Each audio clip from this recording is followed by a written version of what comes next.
बर्फबारी की वजह से इस वक्त जो नीलो वैली है वो बहुत ज़्यादा खराब हो गई है। और दूसरे नंबर से हमारी जो हुकूमत है इस वक्त आज़ाद कश्मीर की, जो नायल हुकूमत है, उसने एक और बम गिरा दिया हमारे ऊपर। आटा 1200 रुपये की मन महंगा कर दिया है। एक 200 रुपये की बात होती तो वो भी समझ में आती, लेकिन 1200 ये नीलो वैली के साथ और पूरे आज़ाद करके इनको डीजल फराहम करेंगे।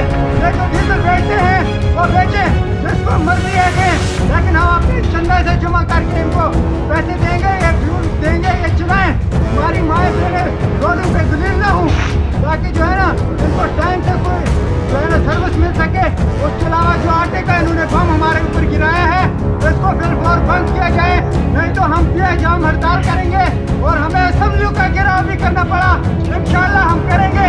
हम पीछे नहीं हटेंगे, हम करेंगे। उन्होंने हमें समझ के रखा है, हम इतने गए गुजरे भी नहीं है।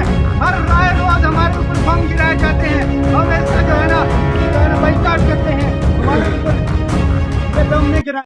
उम्मीद करता हूँ कि आज क्या प्रोग्राम आपको अच्छा लगा हो। अगर अच्छा लगा है तो हमारा यूट्यूब पे चैनल ज़रूर सब्सक्राइब करें और बेल का आइकन ज़रूर दबाएं, ताकि आने वाली ऐसी लेटेस्ट वीडियो आप तक पहुँचती रहे। अगर फेसबुक पेज पे ये वीडियो